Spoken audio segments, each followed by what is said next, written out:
Hey everybody, welcome to Box Seats. I don't know what happened to our opening intro, but I guess it is what it is.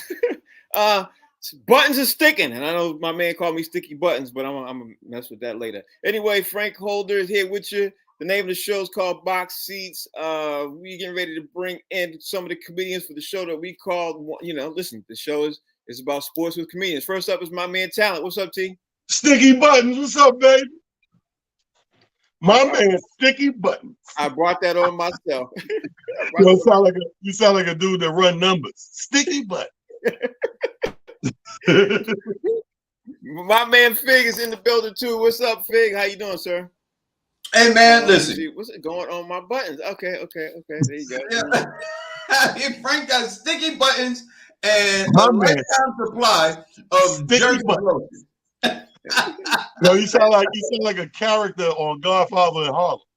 See, y'all watch too much TV. Y'all watch too much TV. Y'all watch way too much TV. My man Mike Sean is in the building too. Let me see. What the hell is going on with this interface? It's all good. Just take a deep breath. Sticky Buttons was an original member of Onyx until Sticky Fingers came. I want to make sure this thing don't stick. Let me see. Make sure it don't. Yeah, it's okay. Yeah, don't say it stick again without saying pause. I could drag and drop. Yeah, I could drag and drop. Everybody's good. I don't know what the hell's going on. Drag and drop. Yeah, that sounds like something else now. Word. First of all, how you guys doing? How's everything? T, how you doing? Hey, man. How you doing? I'm good as can be expected, brother. It's a great day over here. Actually, a beautiful day, man. We ain't gonna get no rain. The sun is nice. It's not too hot. Breeze in the air. Dogs happy. I'm happy. Fig, how you doing? Hey man, I'm doing stupendous, man. I just want to know, whose dog is this? It ain't nobody's dog. Ain't nobody's dog. Mike Sean in the building too. Mike, how you doing, sir? I'm good. I'm on this new diet called Eat Whatever I Want. So I got I broke down and got one of them 2 cheeseburgers and a large fry. Shout out to my mom. Thank you. Good. You got off of that. Okay. I'm with you with that. Homemade cheeseburgers, Mike? No. My mom was out running the streets. I know that sounds crazy, but when my mom leaves, my mom be out. And I was like, Mom, you bought McDonald's? She was like, sure am. I said, 2 cheeseburgers and a large fry, please. First of all, Mike, I'm gonna need you when your mother over here visiting me. I'm gonna need you to say stop running the streets. Stop saying running the streets. She's in the safety. She's in the safety of my house. Stop saying running the streets. She will never be at your house. That would be the only time I will stab both sides of your neck. That would be and I'm playing because I trust Talent. Talent would never do that. This is all jokes. Hey, Mike, man, by looking at you, man, I'm sure your mother is a fabulous looking woman, man. All right, Fig, we're gonna slow down and move on to the subject. I want to do box seats. And you're talking y'all about Fig, you keep playing. I'm gonna follow your wife on Instagram. Stop playing with me.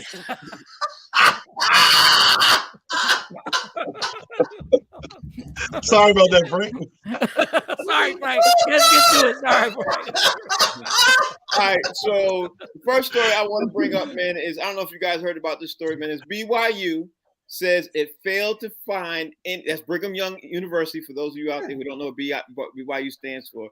BYU says it failed to find any evidence of a fan racially heckling a black female volleyball player following a 2-week investigation. And the incident happened on August 26th to a sophomore by the name of Rachel Richardson, who she said that there were some spectators in the crowd while she was playing volleyball, and they threw some racial slurs at her and other black teammates during the last month's match. And they made fun of her afterwards too. So my thing is for the BYU to say that they didn't find that is kind of contradictory, Talent, because the BYU athletic director came out and made a huge statement 2 days afterwards on social media and said that he didn't condone any of this stuff. So why would you do that if you didn't find any, I don't know. But you tell me what your thoughts are, T, and then we could discuss it even more, First of all, the number one pickup line to any female soccer player is, hey, you want to kick it? Anyway, so you were not gonna play. This is such a Friday. You are childish. Listen, man. I think you got to cover all your bases, right? So I think that saying you don't condone it and then not finding any evidence of it, one thing has nothing to do with the other. Like, obviously, you have to react to the accusation, right? So in reacting to the accusation, say, listen, we don't condone that. That's despicable, blah, blah, blah. We're gonna investigate, get to the bottom of it. Now, in investigation, what do you expect to find in a he say, she say situation? Exactly. If I say, Mike shouted some racial slurs to me, and you go, what? We're gonna investigate. All you're gonna do is call. We go over to Mike's house. Mike go, no, I didn't say it. So that's your investigation. Like, this is a he say, she say case. Like, somebody comes over to you, hey man, you're calling us N-words out there or whatever. You go ask, the party lies. Now it's your word against theirs. Neither one of you got that much validity. So I can't hang my hat on it. I can't prosecute. I can't. So all I could do is tell you that if it did happen, we don't tolerate that. We totally don't support that. There's no room for that here. All I can do is tell you where I stand. Nothing you can do about this. I don't. Yeah.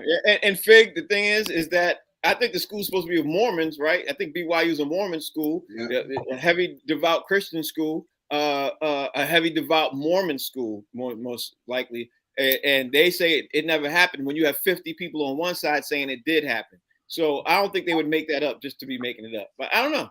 Again, what's your thoughts? So let me get this straight. 24 women accused Desean Watson of inappropriate behavior. 24. Right. The whole world says where there's smoke, there's fire. 50 people, 50, double the 24 plus one, says that this woman was racially had epithets thrown at her. 50 people said they heard it, they saw it, the whole thing, they was witness to it, but there's nothing to see here. You couldn't talk to any one of these 50 people or the young lady who said it happened to her. Brigham Young said we couldn't find any image. You weren't looking. That's why you couldn't find it, because you wasn't looking. It's just like, oh man, it's just like a crackhead looking for the stuff they stole from you. They never gonna be able to find it because they ain't trying to. It's just like, oh man, I don't know what happened to that $100 bill that was on the table, man. I ain't see it. Meanwhile, they spent it. Of course, Brigham out, and I never did like that name, Brigham Young University, because it sounded like a school full of pedophiles. Brigham Young. I never really appreciated the Brigham Young. Yeah, I don't like the way that sounds. Hilarious. To bring them older. Like Sean, you see what the accusations are throwing out there. All of a sudden, the videos on cell phones gone missing. You know what I mean? From those sides and everything else. The athletic director couldn't find anything. Like, there's no evidence found all of a sudden. And all right, okay. What's your thoughts on this? I mean, I know we all are going to probably agree with this. What's your thoughts? Dog, we live in a country that in the history books there was slavery and won't give black people reparations. Like, this ain't. First of all, this is just par for the course. First of all, I don't know how many options she had, like what school she can go to. I wouldn't advise black people to go to Brigham Young at all. But we know it happened. We know it happened. We know the cover-up's gonna happen. We know ESPN ain't gonna talk about it. We know Stephen A. Smith ain't gonna wild out about it. But we live in a society where it is okay for racial slurs to be thrown at black people, but the country don't want to say it. But when it does happen, everybody goes, I would never do that. Why so many of y'all do it if none of y'all are down with it? Like, there's got to be some support. Like, if none of y'all do it, but it happens all the time. Like, do y'all have a secret meeting that just says deny, deny, deny? Yes. We know it happened. We know basketball players have been complaining about being called the N-word in Utah for over 25 years.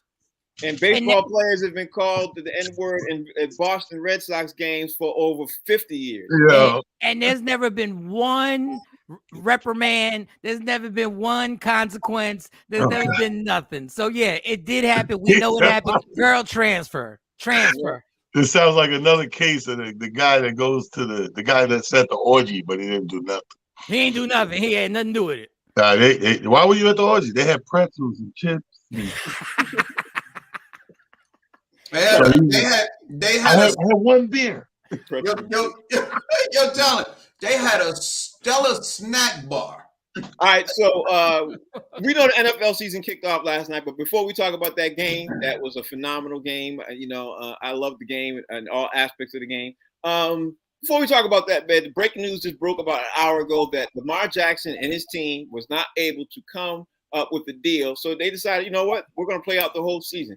I'm not surprised at that. I just don't like the fact the way Lamar and his people are handling it right now. I mean, I could talk more about that, but before I give my opinion, T, tell me what you think about Lamar Jackson not getting his deal, and is he setting his bar too high by trying to mirror Desean Watson's deal? What do you think? You agree? Disagree? What you think?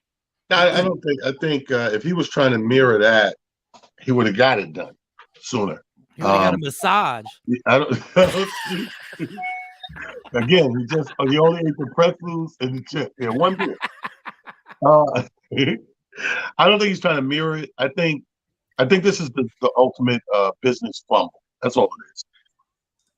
I said it yesterday, and I mean it, that some of these kids, and you got to call them kids because compared to us, they haven't even lived yet, and they're doing these multi-million-dollar brackets, So they're young, so they lack experience of everything, and I think for that reason, a lot of people get caught up in being hyped and excited about where they are and what they're doing, to the point where they don't handle business. We've all been there as comedians early in our comedy careers.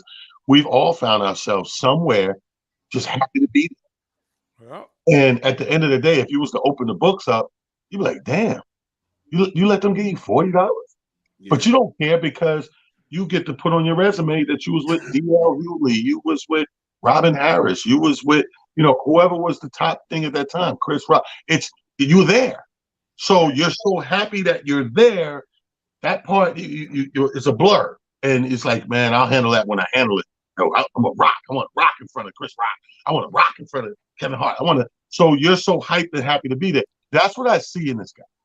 I mean, I see that he knows how good he is. He knows that he's happy to be playing at the level that they're talking his name. Every time you talk top 10 quarterbacks, he's in the conversation, and he's happy. He's one of those.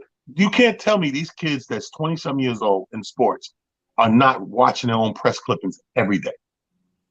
Yeah. They're not getting up and going about regular life every day, Frank.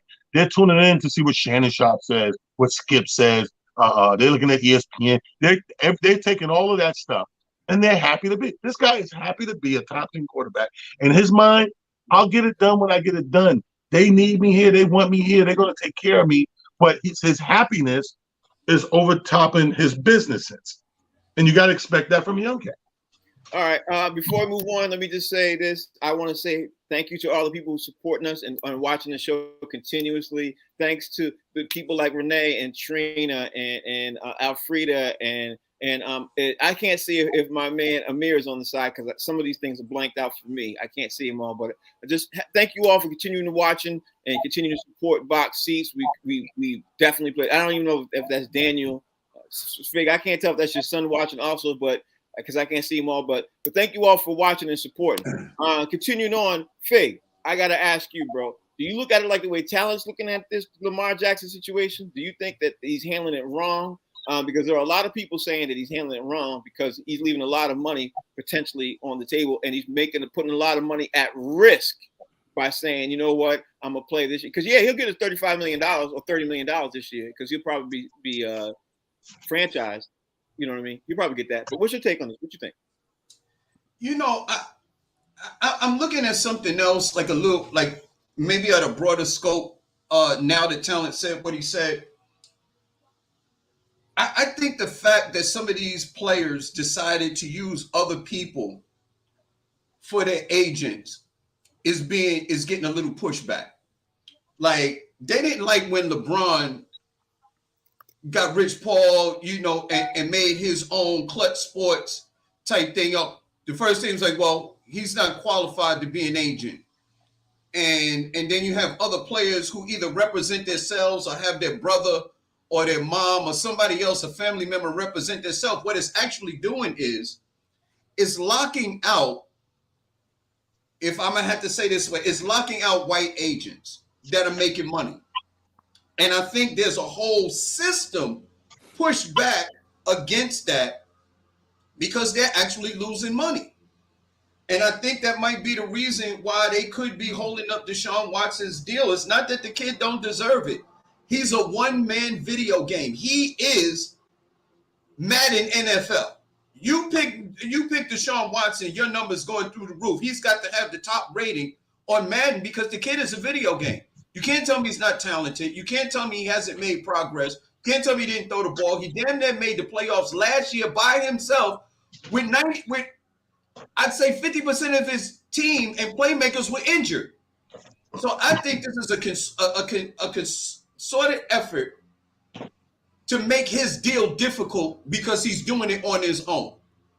My problem is I hope he doesn't get injured this year, a la Dak Prescott, because they're going to have to bring in this kid Ship. And if they don't, he should leave. He should leave the Baltimore Ravens and go to somebody else's appreciator. I'll go with this new model and then I'm done. Go where you're celebrated and not where you tolerate it. So if you're just tolerating me, my presence, then I shouldn't be there. But if you're celebrating the fact that I'm a part of your team, then take care of me the way that I should. And this is the place where I need to be. Michael Sean, Greg just said a lot. I don't know if you agree or disagree with what he's saying. I don't see anything wrong with what he said. No. But at the end of the day, I don't know if it's a black or white thing. I definitely do think it's a thing where as they're upset at his parents or his mother handling his, being his agent, acting this, trying to get this deal. Because if she does get this, I think they're petrified that this will set a precedence on a lot of other people starting to do that too. I do agree with that part. What you think? I think Talon and Fig, everything they said was spot on. I'm just gonna tell Lamar Jackson. You know how you say no disrespect intended? This is disrespect. You got to grow up. And you got to understand you can't get on that football field. Now, he has insurance just in case he gets hurt. He has insurance and all that good stuff. He's going to make $35 million. Russell Wilson was with Denver for 12 minutes, and they gave him an extension because his business was being handled correctly. I am not getting on the field and make y'all all look good and make all y'all look good. And then y'all going to tell me that we not gonna settle this contract. And I can name about 5 other quarterbacks that have gotten their money. Desean Watson got his money and has never been an MVP. Mm-hmm. How in God's green earth can Desean Watson not win an MVP but make more money than me? But it, like you said, Rich Paul, like Fig said, Rich Paul. Why not make that phone call to Rich Paul? Why not make the phone call and say, give me advice or can you handle it? But Doug, you can't keep having somebody. I don't know what his mom. I think she's a lawyer, and I really don't mean to be disrespectful. And Fig is probably right. They don't like the fact that he's not dealing with an agent. But you can call Rich Paul. Mm-hmm. You can call him, and he will make sure to tell you, don't you damn step on that field. Don't you put a jersey on. Don't you touch it. I don't even want you playing Madden football on PlayStation or Xbox. Don't do nothing. Because the fact what he's been able to do, and they still haven't extended him, and now he's going to play a whole season to prove what? What's he got to prove? Because he can, unless he wins the MVP, he's not going to have a better season than his MVP season. And they're going to use that against him. I'm with you 100%. I'm 100%. But speaking of the NFL, we got to talk about Bills last night. T, it's your team. It's your other team besides the Jets. The Bills last night looked so dominant against the Rams, it's almost scary. But I will say this: the Rams didn't have Von Miller anymore. They didn't have. I don't know if that's big. Yeah, they getting that lawn done. You know, Vic making money when he got that landscaper going. I like that. I don't know if it's because they don't have OBJ anymore, because OBJ splits the offense. He splits the offense because now you got to be worried about 2 wide receivers on offense and on defense with Von Miller there, and you got the other bulldozer guy coming through. I forgot his name. You ain't got to worry now. You know what I mean? It changes. Look, those 2 players changed the whole Rams makeup, and the Rams look different without those two players. I don't know if it's that, or if the Bills just look that dominant. What you think? What you think, T? I think the Bills are that dominant. It's a reason, Frank, why every sports pundit has them favored to go to the Super Bowl and mostly to win. Because we looked at them last year. We got to look at them last year. And when you're that strong and you don't really lose nothing coming into the next season, you actually add components, great components like Von Miller. Like when you add people like this to your team and you did what you did last year, I have no choice but to go off of that. And when they took this, is you know how dominant, if you throw 2 interceptions in the first half and it's only 10-10 in the halftime, and then we come out, we play 2 more quarters, you score nilch, and I score and take it to 31 points, that tell you everything right there. I always judge a team after halftime because everybody comes out, starts off feeling, this game 1, especially week 1, everybody's feeling each other out. Now, what happens after 2 quarters of play, you go back into y'all, assess what's going on. Hey, they're doing this. We can ask it here, blah, blah. The team that comes out the second half and does something different or clamps down or tightens up, that's the team that's going. That's the team that's showing you that we overpowered and out-talented the other team. I know it's 10-10 right now, but no, it's going to end different. And it did, 31-10. You didn't score another point. I think that those little acquisitions on this side, they acquired people, and this team lost people. Clearly was affected by it. Yeah. I think that the addition of Von Miller to the Bills changed their whole defense, and the loss of OBJ changed the Rams' entire offense, and the loss of Von Miller for them changed their entire defense. Like they were suffering on both sides of the ball, in my opinion. But I'm going to ask you: Did the Bills look that dominant to you, or did the Rams look that bad? I think the Bills. I think both. I think the Bills made the Rams look bad. The Bills were coming. Last year we saw them. They got better this year, and they just looked dominant yesterday. Last night they looked amazing, man. They punched the Rams in the mouth, and the Rams tried to respond, and I think they just didn't have it. They just could not respond, and because the Bills lost a defensive player, and the defensive player that they lost, the Buffalo got, man, he was, how many sacks did he get last night? It was at least 2. He got at least 2 sacks last night. Mm-hmm. So I'm like, yo, man, the Bills Mafia is for real. They coming, and everybody should be put on notice as of last night.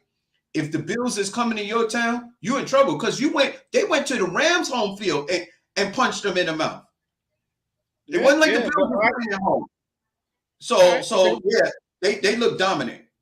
All right, Mike, are we getting too ahead of ourselves? Because only first week, you know what I mean? Like, people settle in after 4 or 5 weeks. Maybe the Bills are already settled in. Again, I'm gonna ask you the same question I asked T and Fig. Are the Bills that dominant, or were the Rams that bad? Are we too over top about this? Were they dominant? Absolutely. Will they probably be in the AFC Championship? Absolutely. But let me just rewind back to Lamar Jackson for 1 second. This is why I would never get on a field, because I would say, y'all go try and beat the Bills without me. Y'all go try and beat the Bills without me as your quarterback and see what happens. Now, the other thing is, the worst secret in the world is that Matthew Stafford's elbow, he's damaged goods right now. Yeah. Matthew Stafford is hurt, and they're making him play because obviously he won the championship and they don't have a backup to put in there, but they were damaged goods. Look, Buffalo's going to be there. Buffalo's going to be in the AFC Championship, but there's something wrong with Stafford. And Odell Beckham, I don't think it's Odell Beckham that they were missing, because they got Odell Beckham at the end of the season last year and they were already killing the game. It's just that Buffalo has a total defense. They got a total secondary. They got safeties. They got linemen.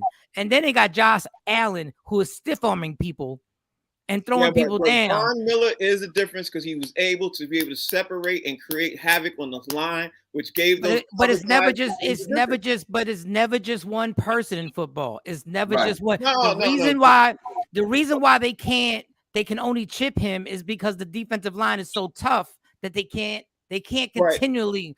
They can't continually double team Von Miller.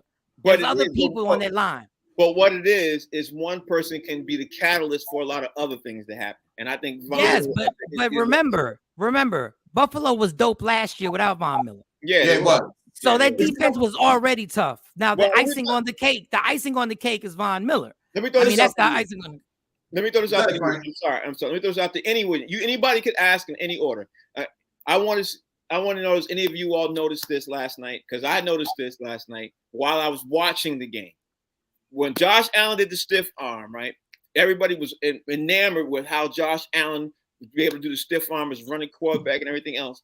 But what nobody said the entire broadcast last night, and I didn't even heard nobody say it this morning either, is that nobody said that Josh Allen has got the exact same numbers as Cam Newton and is playing the exact same style as Cam Newton.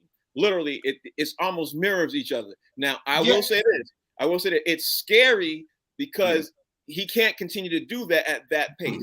Do you think I'm wrong? Does anybody think I'm wrong for saying no? He's better than Cam. I'm gonna say. Let me say this. He's better than Cam Newton. Passing wise, when he's in the pocket, he reads defenses better than Cam Newton. So we can sit up here and say Cam Newton can read a defense. No, he couldn't. No, listen. That's not what I don't think that's what Frank was alluding to. I think the amount of running that he did last night is what people are talking about. Like, he was running as much as Cam Newton had been running, and what we're talking about is it could damage him and damage his career because he can end up getting injured like most running back. Listen, it's not a mistake that running backs don't last long in the NFL, and neither do running quarterbacks. And I think that's the thing. I think that may be it's kind of funny, Frank. It may be two parts to this. It may be the same thing that we have going on with Lamar Jackson in Baltimore, and last night, because he did run a lot. Now that the stiff arm and he mushed him and threw him to the ground, that was amazing. Can I just say one thing? I'm gonna stick up for Mike. Have him continue to run like that and think that he's gonna have a career that's long. Well, let me stick up for Mike, Sean, because I don't think Mike was alluding. What Mike was saying. Shut up. Here you go. Hold on. But can I say this? Cam Newton never in his life, ever in his career, played a game the way Josh Allen played a game against Kansas City. You are bugging. Cam Newton never. You have never seen Cam Newton do what Josh Allen did against Patrick Mahomes. You've never seen it. Show me the numbers. He was show me the numbers. Mike. No, I'm saying show me. He was an MVP because he was running. MVP season when he played. He has 4 or 5 games continuously. Do you want me to show you the goddamn numbers on how much Cam Newton did? Like y'all are so in love with Cam Newton. I'm not in love with Cam Newton. I'm just. He has never played a game. I'm not in love with Cam Newton. But he has never played a game where. Tell me a game. Yo, you with Cam now? Yeah, put Cam on the phone. Put him on speakerphone. Cam now. Get him on the phone. Tell him comedian Mike Sean. At Mike Sean Comedy. At Mike Sean Comedy. Mike Sean's Cam Newton has never played in that AFC Championship game against Patrick Mahomes. You have never seen Cam Newton sit in a pocket and throw like that. Ever. That's okay. If you want to compare that to that, yes, you're right. I have not. But I know I'm right. But that's not what I'm comparing. What I'm saying is the style of play, the way that Cam Newton played his MVP season looked like Josh Allen was playing last night in a lot of life. That's all I'm saying. With the way he was running the ball. But what I'm saying is, when you don't get the play you want, and you look your first 2 reads, you don't get the play you want, and you break out and you run. I don't care what nobody says. That's Cam Newton all day. But Cam Newton was not mentioned, and they were acting like that was Josh Allen was the first one who was doing it for the first time that you ever saw it. Well, you never saw it before. Well, that's the point. Well, if y'all are so worried about that ruining his career, then we should be deadly worried about Lamar Jackson. If y'all so worried about Josh Allen, then we basically should be like Lamar Jackson's career is going to last 2 years. We're not worried about the black people. We are worried. Black people have been running since the beginning of time. And let me tell you something. Harriet Tubman has 0 ankle sprains. You know how many times she did that run and how many people she freed No, not one time. And here's a fun fact most people don't know. This is why she don't get her props. They had to go through these creeks and rivers and lakes. Yes. And Harriet Tubman could not swim. Yo, they are the Olympics. I tell you right now, the Olympics are thinking about changing the heptathlon to the Harriet Tubman because the way they run over all these water things and stuff. They're gonna change that to the Harriet Tubman run. That's the real MVP, man. Let me tell you something. One last thing, Frank, before you move on. This is how dope Harriet was. This is how dope Harriet was. We should have put it in that thing we did yesterday with the top 5 females. Listen, Harriet was so dope. They called it the Underground Railroad. She never went underground. She got all that done above board. Can't swim and none of that. Got all that done. Outlasted all the abolitionists who were trying to free slaves. And it's called the Underground Railroad because they didn't see it happening because they assumed there's no railroad underground. She did this above dirt, through the wheat fields, through the lakes, through the creeks. That's the real MVP. It's the real MVP. That is the real MVP and never pulled a hamstring either. Let me continue on. Russell Wilson's mad right now. He's really happy that he's on Denver. He's real mad. He came out and said to the press that, yo, you guys just heard me get traded and everything else last year. But he said Seattle been trying to trade me for years. He said, it ain't the first time. They've been trying to trade me for years. I was very shocked to hear they were trying to trade him. He alluded to the year after they lost the Super Bowl to the Patriots, they were trying to trade him since then. That's what I would have traded his ass too if he threw that interception. I would have traded him immediately. But, hold on, Mike T. What's your take on Russell Wilson saying this? What's your take on this? Well, first of all, it gives a whole new meaning to sleepless in Seattle.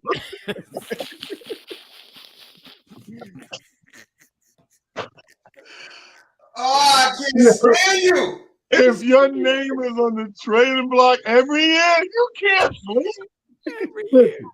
Let me tell you something. He knew that. I don't even think he could be mad. Like, you need a fresh start sometimes. Like, when you break up a team, I'm from the old school, so I don't like see guys, teams hop and all that. But I realize the reality. The reality is this. You have a booming era, and then that team starts to slowly but surely get split up, broke down, or people figure you out. Either way, you're no longer that team at that height no more. Somebody else is the new guy to beat or whatever. If I'm a bona fide top 10 quarterback, I know that I can do it again somewhere else. Yeah. You build it again. We built it one time. It worked. So I know I'm good. So put me over here. Now, Denver just happens to be that place that did all of that legwork.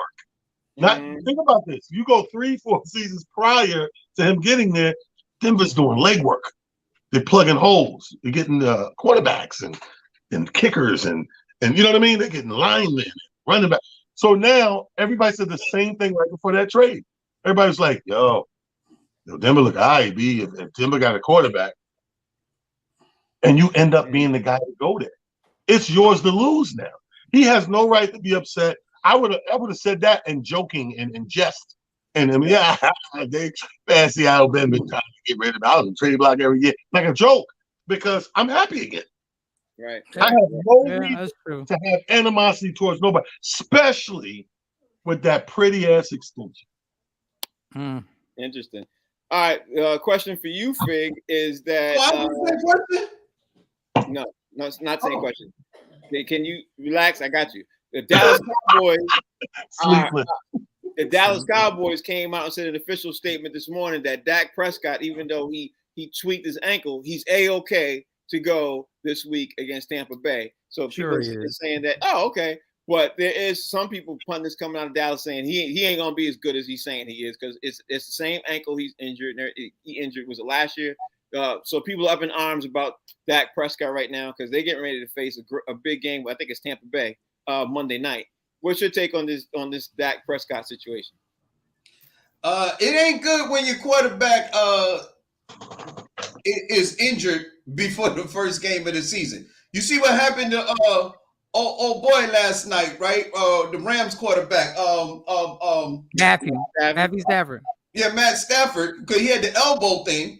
Now you got and Dak Prescott ain't Matthew Stafford, and they don't have a whole lot of weapons over there. So listen, if Dallas can't run the ball down Tampa Bay's throat, they gonna be in trouble. Yeah, they are. They're gonna be in trouble. And they got and unfortunately for Dallas, the quarterback on the other side is Thomas Edward Patrick Brady. Probably the greatest quarterback of all time. So he ain't in Houston, but they have problems. So Michael Sean, and other news, Dwayne Haskins is about to get honored with a decal on the Washington Commanders headset, because we all know Dwayne Haskins got killed. Was, I don't know, 2 months ago, literally crossing the highway and everything else. Do you think the NFL should honor him because he literally was intoxicated when he was crossing the? He was considered intoxicated at 6 o'clock in the morning while he was running across the highways in the morning. So some people are against him being honored with the team. What do you think? Do you think the team should honor him? First, I think you're being judgmental about somebody being intoxicated at 6 in the morning. It happens. Like you don't plan it. Like you don't plan it to happen. Like like the day before, he ain't say, you know what I'm gonna do? I'm gonna be drunk as hell tomorrow morning at 6 a.m. Yeah, you woke up drunk. Yeah, it just happened, and I still got to get home. Like I still got to make it. Hey, Mike, last call in New York is 4 a.m. Exactly. So what you want? The Commanders are a bunch of hypocrites. They trying to milk it. Should he get a decal? Let's be real. What did he do in the league? Ooh, ouch. Like I hate to be real. What did he do in the league?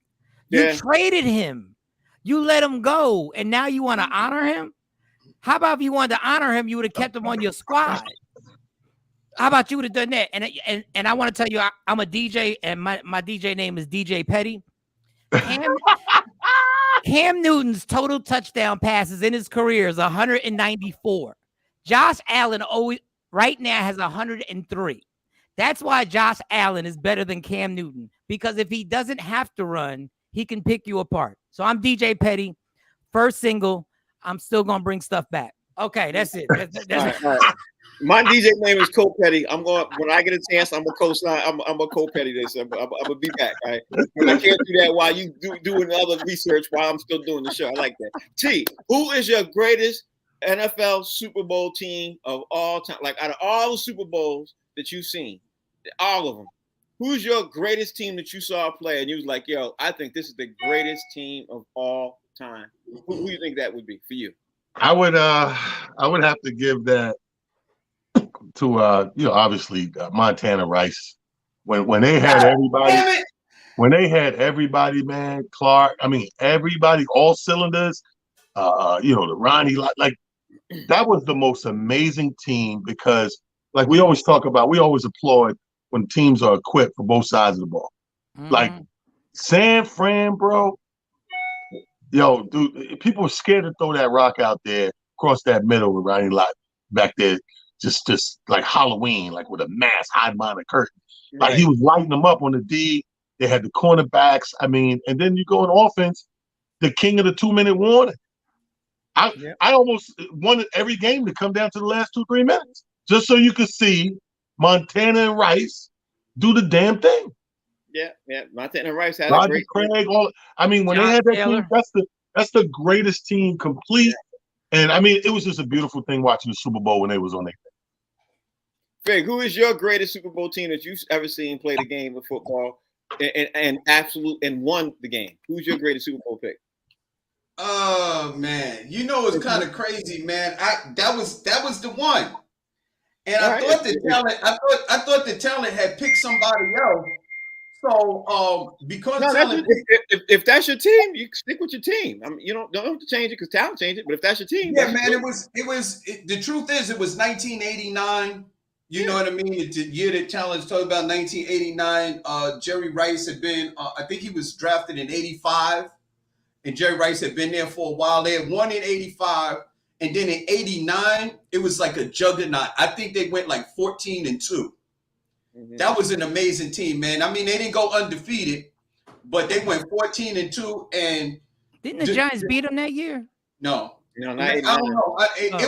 It was so lopsided, man. The way that they won that Super Bowl, so lopsided. It was just like it was like an NFL team playing JV high school football team. They were just so dominant, man. It was just an incredible team, man. Incredible. Okay. All right. My man Michael Sean, give me your, since we still talk about NFL before we talking about another sport. Give me your football team that you think was the most dominant that won the Super Bowl. I'm Most disappointed in Talent and Fig because the team they said is equipped and is great, but they were not the Pittsburgh Steelers from the 70s. That's what I was at. That was because they had on offense Terry Bradshaw, Lynn Swann, John Stallworth, Franco Harris. And let me tell you who wouldn't be scared of Ronnie Lott, Mel Blount. None of them guys, Mean Joe Green and the rest of them guys, LC Greenwood and those guys were one of the scariest teams ever. That's the one team that punked Earl Campbell. Mm-hmm. That's the one team that in the playoffs said all that Monday Night Football stuff, you're not doing that here. The Pittsburgh Steelers, to me, were the most dominant team, and the greatness is that they never lost to the Cowboys. That was my number 2. I'm super surprised that none of you all said the 85 Bears. Like I'm shocked at that because their offense sucked. Yeah, they were very choppy of a team. Like I don't get caught up in the fanfare. Like if you ask me what was the most entertaining, I would go with the Bears because they had the song, they had the video. We all loved the fridge, and they had characters. What's that station that go? Was it TBS? Characters Welcome. That's who they were. So they were a team of rememberable characters. You know what I mean? Just like when Cincinnati had the Icky Shuffle. It's these little character-driven things that get a lot of light, but they wasn't high-potent, high-performance team. Yeah. Mike, I think the Pittsburgh team that you talk about, I think their defense was called the Steel Curtain. Yes, it was. It was. All right, so T, since I got you up, and we're going to switch sports, and before we dive into the NBA news, I want to make sure I get this in there. I want to ask you, name me your best NBA team in top 5 NBA teams that surprisingly never won a title despite the strength of the team. Like I got a couple that I think that. Well, we don't want to hear yours. Okay. Yeah. So, well, here's I got my a couple. I got a couple. But I'm not going to say I'm going to say my 5. I'm remiss on the years, but you'll know what year it is by the teams. Seattle Supersonics. Yeah. Sean Kemp, Gary Payton era. At the height of their era, they had a year that we just knew.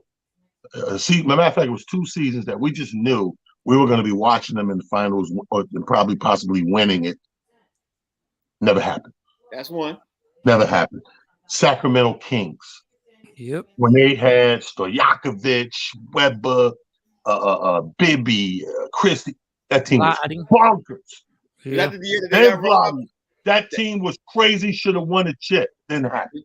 Was that the year that they got robbed against the Lakers? Exactly. Yeah. And number 3 is my team. Now the Knicks had 2 opportunities in the finals. One I don't really count because it just, even though Starks was cold, Olajuwon was on 10. And you wasn't about to beat those Houston Rockets like that. But the year that we went, that we was the 8th seed, we fought back from the 8th seed and went. We had Sprewell. We had Allen Houston. We were going to – nobody could stop us. And Ewing got hurt. And we were going against the Twin Towers in San Antonio.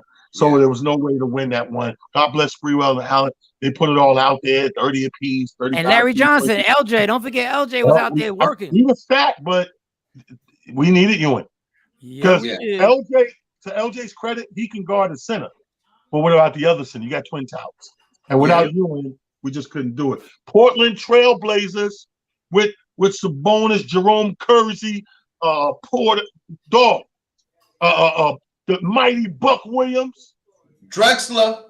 Scotty was on that team too, right? Scotty was on the one. Scotty should be ashamed, but he could make this list, but I went with the earlier team first. Oh, the earlier team. Scotty Portland team, you're right too. And last but not least, everybody know probably the biggest fluke in Shaq's career, Orlando Magic. Oh, yeah. Nick Anderson, free throw line. Benny Hardaway, yeah. Oh, Nick was on suicide watch after that.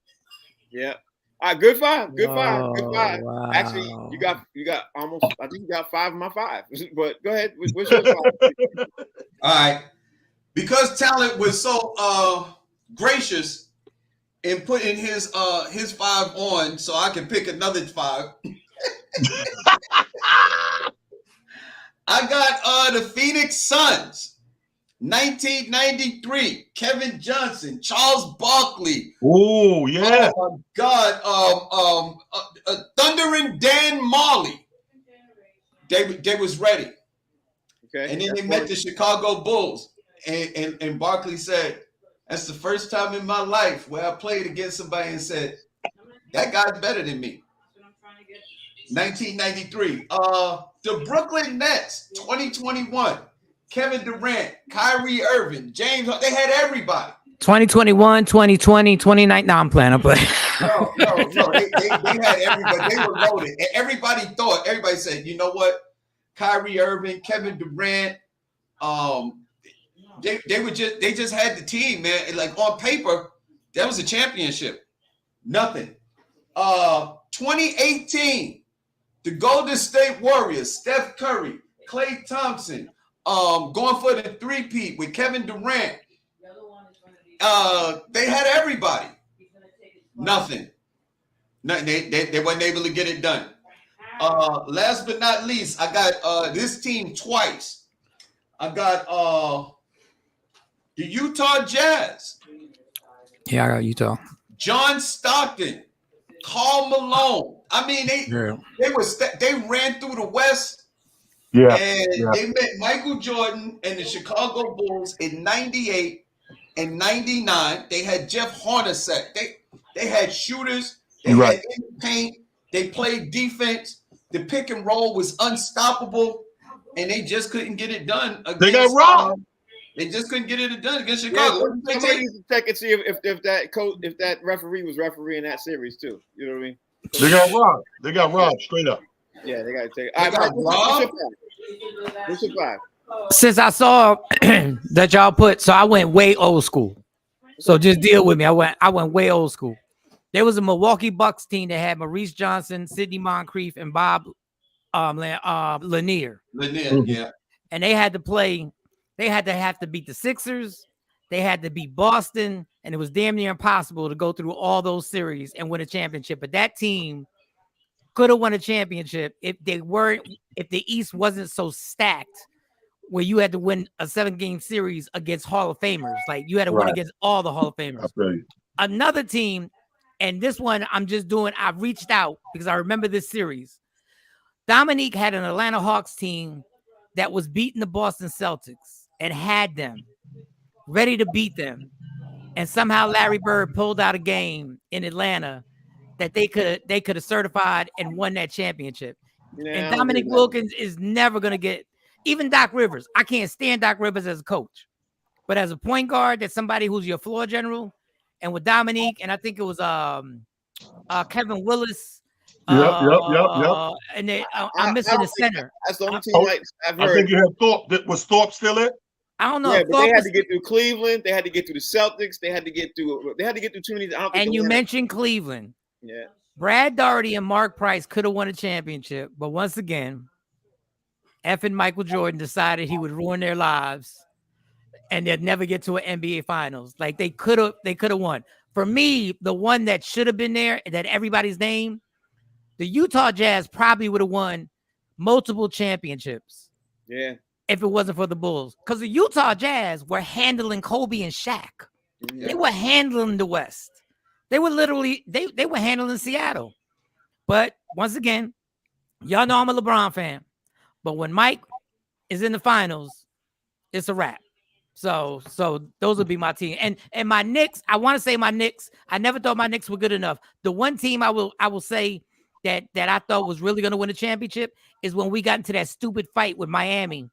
We got into that dumbass fight. Don't say that. And David Stern decided to do some crazy suspensions where Patrick don't play this game and so-and-so don't play this game and so-and-so don't play this. That's the only reason why the Heat beat us in that series.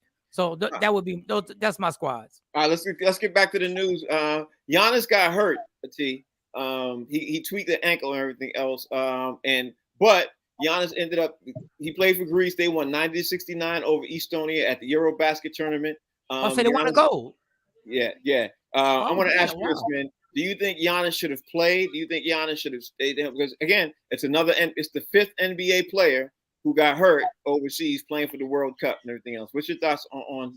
Yeah, here's my thing, and this is American white privilege at its best. Thank you. Absolutely, he should have played. First of all, they won. First of all, let's go. Secondly, if you want to keep getting, and this is just how I feel about it, if you want to go and recruit international players from other countries, they are from that country. So I can't frown upon them repping their country, going for the gold and doing stuff like that. Now, these American blacks,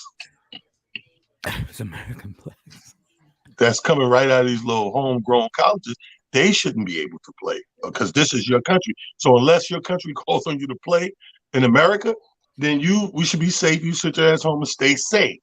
But if I recruit a dude from, I don't care if I recruit somebody tomorrow, 7-footer from Bulgaria, and then the Olympics come around and Bulgaria, he's gonna represent the country. I can't frown upon that. That's where he's from. That's like asking any one of us to turn our back on where we from. Okay, all right. Fig, Danny Ainge is reportedly still making phone calls to teams like that, trying to get a couple of other players. I don't know who else he has to trade, but he might be offering up some of these draft picks because he has so many and everything else. You like the job that Danny Ainge is doing so far with the Utah Jazz, being that he's now the new general manager over there? What you thought? He's got hella picks. You know what I mean? He got so many picks, man. It ain't funny. They probably just keep all the other teams out because Danny Ainge got them all. So he gonna get the first 7. Ain't even been no lottery. Danny Ainge and the Utah Jazz gonna get the first 7 picks this next year's NBA draft. It's crazy, but listen, it's clear they're in a total rebuild. So if the team decided they're gonna go to a total rebuild, then it is what it is. He's doing a good job because he was able to secure all the picks. They wasn't able to win with Donovan Mitchell and Rudy Gobert. So you clean in house and you starting over. If you're going to clean house and you start over, you got what? He got to have at least 10 picks now, 10 first round picks. Mm-hmm. That's not bad. He's doing a good. That's a good job. Actually, I don't know anybody who's got as many picks as he does ever in NBA history. I never saw this before in my life. He's been cheating his whole life. Michael Son. Luka Doncic scored 47 points, most ever in Eurobasket history, to lead Slovenia over France. Luka right now is also coming in to be the favorite, one of the favorites to be MVP of this season. It's also the first season in years Luka is coming into Dallas in shape. Yep. So should the NBA be fearful that he actually might become NBA because if he's playing now, he's coming in shape. You know what I mean? So what's your thoughts on that? There's nobody in the NBA who can guard him. Point blank, period. There's nobody. Like the fact that this guy is that's the key thing you said. He grew up and said, I'm gonna be in shape and I'm gonna be in playoff form when we start the season. To me, the only person better than him in certain ways is Giannis. But if I had to start a team, I would take Luka Doncic right now because it's about to be a real bad problem. He's about to be better than Larry Bird. I'm gonna say this for the record. Y'all can hold me with this. I don't think he will ever win an NBA championship. I don't think Luka will ever win. Ever. I said that a little while ago. I don't think he ever, because he don't pass the ball. You know what I mean? But he does pass the ball. This is what kills me. Like y'all really, because I lived in Dallas for 7 years. The dude does pass the ball. You just gotta have people who can shoot for you to pass the ball. Why would I pass the ball if I know you can't shoot? When his shooters were in there, the man was averaging 6 to 7 assists a game. I can't agree or disagree with that. All I know is when I watched him play in the series and everything else, several times I see him get double teamed and he still takes a shot. The man said, "Why should I pass you the ball and you can't shoot?" It's like, I'm not ordering this woman no food because she don't finish her plate. She don't. Why should I? Yo, you know what? Every time I order 7 mozzarella sticks, you eat 3. So why did I buy you 7 mozzarella sticks? Let me tell you this. This is the same kind of press Say it, that Fig. they had on Michael Jordan. Thank you, Fig. Thank you. Exact Thank same you. press they had on Michael Jordan. Thank you. He's selfish. Yep. He won't pass the ball, and he's a scorer, but he'll never win. You know, you're mistaking him for Kobe. And let's not forget about Kobe. Let's not forget about Kobe either. But that's where the analogies will end. With they get, you ain't gonna see nothing else, anything else with them. And Frank, I got an impromptu Mount Rushmore to close this show. I know we at the end. Yeah, we're there now. Everybody, give me your Mount Rushmore of your top 4 villains of the NBA. Because what made me think of it is we talked a little bit about Danny Ainge, and Danny Ainge is the one villain that I end up liking. Like I hated him his whole career, but I liked Danny Ainge. But he was one of the top villains in the NBA. Give me your Mount Rushmore of villains of the NBA. Reggie Miller's my first one. Ooh. The whole entire Detroit Piston team. Especially the center. What's the center's name? Bill Laimbeer. And he wasn't even a center. I'm trying to think of another villain that I really couldn't stand. See, if it wasn't for the fact I'm a Knicks fan, if I wasn't a Knicks fan, I would say Charles Oakley. Yeah. Well, no, that's good. That's a good one. Yeah, because he's a bully. I hated Xavier McDaniel. That's a good one. Then he ended up coming on the Celtics, and I was like, okay, I'm gonna like you just for a little while. Here we go. Mad Max. Yeah, Vernon. Maxwell. Yeah, he was a villain. Bill Laimbeer, of course. Yeah. Karl Malone. Oh, that's the one. Malone. That's because Karl Malone was a pedophile. That's why I ain't like him. I thought Karl Malone was a racist. And I was listen, he tried to holler at Kobe's wife. Yes, he did. Yep. And last but not least, I can't say he was a villain, but he was a thug. Gary Payton. That's mine. Yeah, he was a villain. Yeah, he was a villain. He was a villain. Gary Payton, Reggie Miller, Xavier McDaniel, and John Starks was it for me. That's my. And all 4 of those big white centers in Chicago Bulls. Winnington, Luke Longley. Let me ask you this before we go. Get ready to go. I'm gonna give you my answer first right now. But who is the biggest NBA player or the person who you sit there and you throw your hands up and say, how the hell did you make it to the NBA? Like it get you upset. For me, it was John Concac. You ever see John Concac? John Concac. I was like, how in the world did this dude make it to the? And then he ended up getting the largest NBA contract at that time from the Atlanta Hawks. You know what I mean? It was like $75 million a year for 5 years and everything else. And he stuck around for years. I wonder what he's doing now. But T, real fast, who's your player? Like you say, how the hell this dude? If I go back, I pick what's up there? Any Nick. If I go back, I pick Danny Ferry. But I'm gonna keep it up now and say that guy on your team, Boston, that guy that had that one great game with all those threes, Williams. Grant Williams? Yo, this dude looks like anything but an NBA player. Nah, he looked like he should be in the NBA. No. He looks like my mechanic. He might look like a mechanic, but he shoots like a pretty. He might be big, but he looks like the ultimate substitute teacher. Fig, before real fast. I got 1 minute to go. Who's your player? Well, you ain't giving me my Kenny Skywalker. The Knicks picked him. I don't know why they call him Skywalker because he won the dunk contest. Yeah, that's it. Mike, who's yours? This guy, I honestly know I couldn't beat him, but in real life, I think I could beat him on 1-on-1. Eric Snow. I don't know how Eric Snow was. Eric Snow's the dude. I was like, I could beat this dude on a 1-on-1. I know I can't in real life. I could. I was like, you know what? I could take that dude bigger than I thought I could take him there. All right, we got to get roll out here, man. It's Friday. T, what you got going on this weekend, man? What you got going on? What you got? Nothing.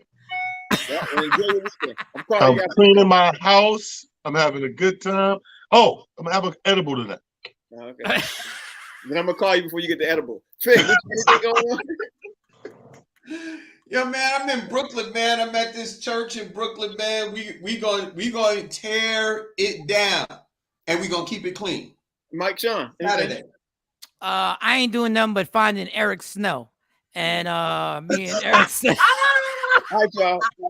That's the show. We gotta get ready to get up out of here. I hope you all be safe. Thank you all for watching and supporting the show. The Box Seats. That's Talent. That's Fig. That's Mike Sean. We're gonna be back Monday. We got an extra. We got some great topics to talk about, and we got some great Mount Rushmore questions coming up, and some either ors, and of course we're gonna talk about the NFL opening weekend. Can't wait to see that. I meant to do the picks today, but right. Yeah, I hope your buttons don't stick. No sticky buttons.